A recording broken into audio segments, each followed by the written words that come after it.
பொதுவாக இந்த கன்னிராசி அப்படின்னு எடுத்துட்டா புதனுடைய ஆதிபத்தியத்தில் வரைங்க அதிமேதாவி, ஞானவான், அறிவாளிகள், புத்திசாலிகள்.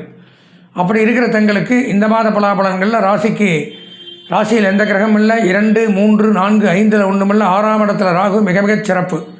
வெளிநாடு போகக்கூடிய யோகத்தை ஏற்படுத்துகிறார். ராகு 3, 6, 11க்கு நல்லது பண்ணுவார். 6ஆம் இடத்துல ராகு இருக்கிறதுனால அந்நிய தேச பயணம் அப்படிங்கிறது சிறப்பாக இருக்கும். வெளிநாட்டு யோகங்கள் நன்மையை தரும். வெளியூர் பிரயாணங்கள் நன்மையை தரும்.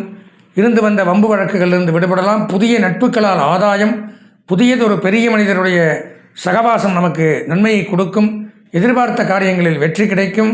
நண்பர்களால் ஆதாயம், உறவினர்களால் ஆதாயம்.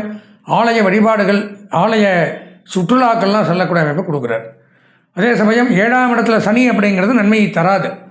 திருமணஸ்தானத்தில் இருக்கிறதுனால கணவன் மனைவிக்குள்ள பிரச்சனை, கருத்து வேறுபாடு, சண்டை சச்சரவுகள், உடல்நல கோளாறு, கணவனுக்கோ மனைவிக்கோ குடும்பத்தில் யாரோ ஒருத்தருக்கு மருத்துவ செலவு, விபத்து, வாகன பழுதுகள் இந்த மாதிரியெல்லாம் ஏற்படுத்துகிறார். 8ஆம் இடத்துல ஒன்றுமில்லை. 9ஆம் இடத்துல சுக்கிரன் யோகம், லாபம், அதிர்ஷ்டம், கீர்த்தி, புகழ், நன்மை அப்படிங்கிறது உண்டாகுது. வீடு வாங்கலாம், மனை வாங்கலாம், இடம் வாங்கலாம், வீடு கட்டலாம். அதே மாதிரி உலோக தொழில் பண்ணக்கூடியவர்கள், இரும்பு, ஈயம், பித்தளை, காப்பர், தங்கம், வெள்ளி சம்பந்தமான தொழில் பண்ணுறவங்க நன்மை. பஞ்சு, பருத்தி, ஜவுளி, நூல், டெக்ஸ்டைல் பிஸ்னஸ், ஆடை ஆபரணங்கள் பண்ணுறவங்க நன்மை. வங்கி, நிதி நிறுவனம், ஃபினான்ஸ் டிபார்ட்மெண்ட், கொடுக்கல் வாங்கல் இந்த மாதிரி பண்ணக்கூடியவர்களுக்கும் நன்மை அப்படிங்கிறது உண்டாகுது. 10ஆம் இடத்துல சூரியன் குரு சேர்ப்பை மிகச்சிறப்பு. அரசு வேலைக்காக காத்துருக்கிறவங்களுக்கு கண்டிப்பாக இந்த மாதத்தில் பணி நிரந்தர ஆணை அப்படிங்கிறது கிடைக்கும். பர்மனன்ட் ஜாப் கவர்மெண்ட்டில் கண்டிப்பாக கிடைக்கும். தகப்பனார் செய்த தொழிலும் செய்யலாம். அரசியல்வாதிகளுக்கு மிகச்சிறப்பானது ஒரு நன்மை. ஏற்கனவே அரசாங்கத்தில் பணியாற்றி கொண்டிருக்கிறவங்களுக்கு பதவி உயர்வு, சம்பள உயர்வு, பாராட்டுக்கள் இவையெல்லாம் மிகச்சிறப்பாக இருக்கும். குருவும் 10ல் இருக்கிறதுனால புதிதாக தொழில் அமையலாம், சொந்த தொழில் ஆரம்பிக்கலாம். எதிர்பார்த்தது ஒரு நன்மை அப்படிங்கிறது அதில் கிடைக்கும். நம்மள்கிட்ட பணிபுரியறவங்க எல்லாமே நமக்கு அனுகூலமாக இருக்கக்கூடிய ஒரு நேரம் அப்படின்னு வச்சுக்கலாம். 11ஆம் இடத்துல புத பகவான் வக்ரகதியில் இருக்கிறது மிகச்சிறப்பு.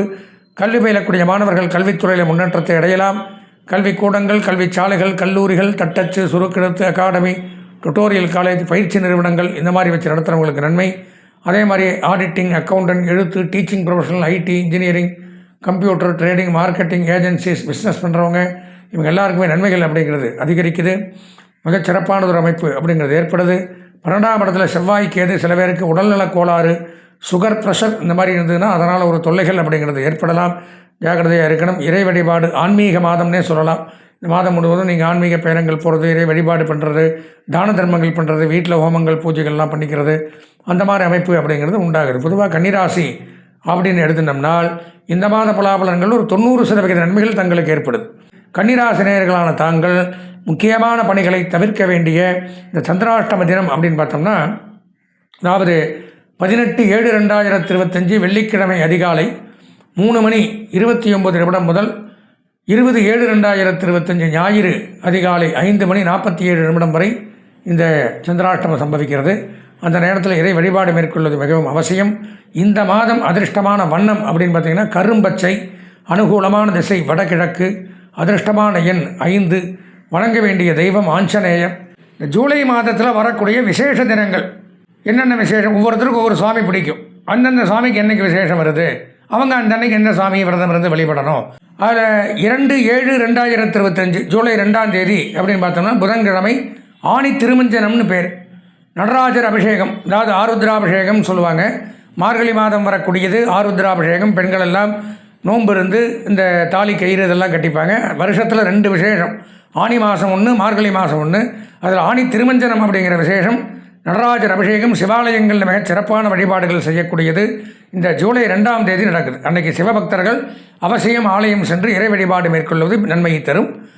6/7/2025 ஞாயிற்றுக்கிழமை அப்படின்னு பார்த்தீங்கன்னா அந்த அன்னைக்கு சுக்லபக்ஷ ஏகாதசி விரதம். எப்படி சிவனுக்கு சொல்லணும் அந்த மாதிரி பெருமாள் பக்தர்கள், மகாவிஷ்ணு பக்தர்கள் ஏகாதசி விரதம் நிறைய பேர் இருக்காங்க.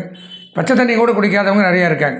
அன்றைய தினம் அந்த விசேஷத்தை, அந்த தினத்தை அனுஷ்டிக்கிறது அப்படிங்கிறது நன்மையை தரும். அது கூட அன்றைய தினம் குரு உதயமாகிறார்.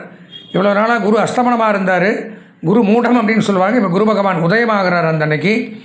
அதனைத் தொடர்ந்து 8/7/2025 செவ்வாய்க்கிழமை சுக்லபக்ஷ மகா பிரதோஷம், சிவபெருமானுக்கு உகந்த பிரதோஷம். என்றைக்குன்னு பார்த்தீங்கன்னா 8ஆம் தேதி செவ்வாய்க்கிழமை ஜூலை 8. சிவபக்தர்கள் ஆலயம் சென்று வழிபடுவது நல்லது. 10/7/2025 வியாழக்கிழமை பௌர்ணமி சம்பவிக்குது.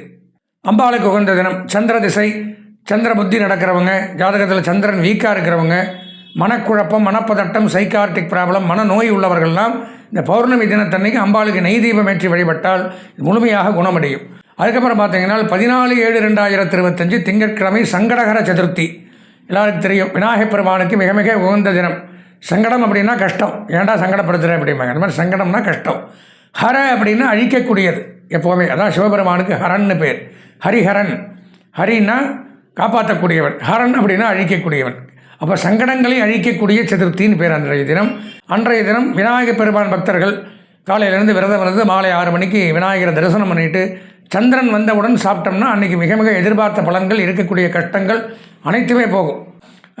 16/7/2025 புதன்கிழமை சஷ்டி, கிருஷ்ணபக்ஷ சஷ்டி.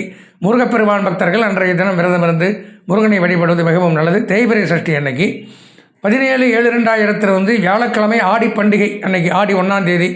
எல்லாம் இந்த கிராமங்கள்லாம் பார்த்திங்கன்னா பழங்கிழங்கு, பழம், வெல்லம், இதெல்லாம் வேப்பம்பூ இதெல்லாம் போட்டு அன்றைக்கி கொண்டாடுவாங்க, ரொம்ப விசேஷம். 20/7/2025 ஞாயிற்றுக்கிழமை கிருத்திகை. எல்லாருக்கும் தெரியும், முருகனுக்கு மிக உகந்த தினம். முருக பக்தர்கள் அன்றைய தினம் விரதம் மேற்கொண்டு முருக வழிபாடு செய்வது மிக மிகச் சிறப்பு. கேட்டது கிடைக்கும், சுப்பிரமணியரை வணங்கினால். அப்புறம் பார்த்திங்கன்னா 22/7/2025 செவ்வாய்க்கிழமை தேய்பிறை பிரதோஷம், சிவ வழிபாடு. நான் முதல்ல சொன்ன மாதிரி சிவ வழிபாடு செய்வது மிகவும் உத்தமம்.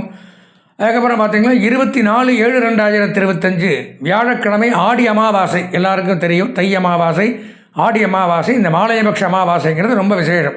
பிதர்களுக்கு முன்னோர்களை நினைத்து வழிபட வேண்டியது இது.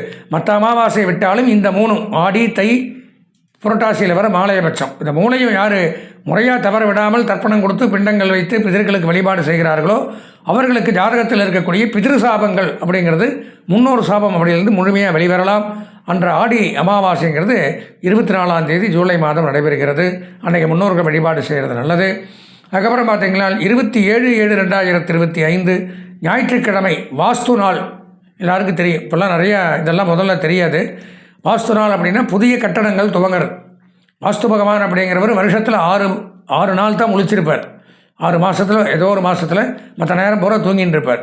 அவர் முழிச்சிருக்கிற தினத்தன்னைக்கு அவர் எந்திரிச்சு சாப்பிட்டு பல் தேய்ச்சிட்டு ஆகாரம் பண்ணிட்டு இந்த தாம்பூல தாரணம், வெத்தலைப்பாக்கு போடுவாராம்.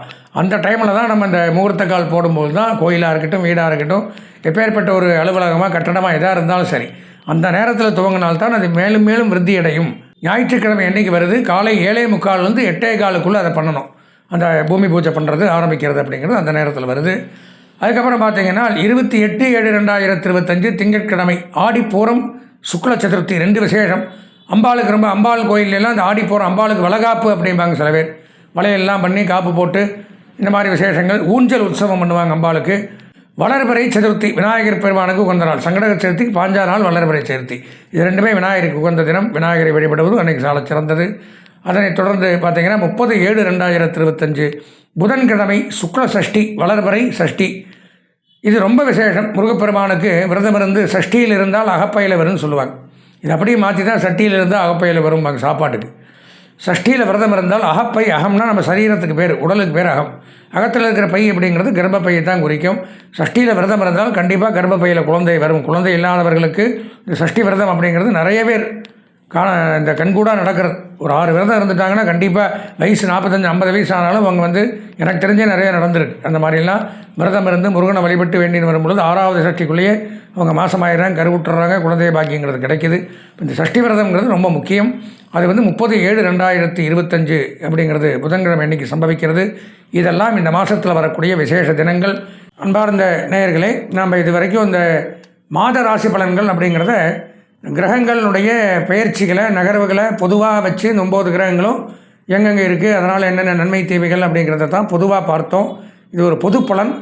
அதுபோக அவரவர்கள் சொந்த ஜாதகம், நாம் பிறந்த நேரத்தில் இந்த காலச்சக்கரத்தில் அன்றைய தினம் அந்த நேரத்தில் இந்த 9 கிரகங்கள் எங்கெங்கெல்லாம் இருந்ததோ அதுதான் நமக்கு சொந்த ஜாதகமாக அமையும். அதனால் நமது நேயர்கள் சொந்த ஜாதகம் அவசியம் பார்க்க விருப்பப்பட்டால் இந்த ஸ்க்ராலிங்கில் வரக்கூடிய அடியனுடைய அலைபேசி எண்ணான 9865098370 இந்த எண்ணிற்கு தாராளமாக தொடர்பு கொண்டு உங்கள் சொந்த ஜாதகத்தை பார்த்து முழு பலாபலங்களையும் தெரிந்து கொண்டு நல்லபடியாக இருக்கணும்னு ஆசீர்வாதம் பண்ணி கேட்டுண்டு விடைபெறுகிறேன். நன்றி, வணக்கம்.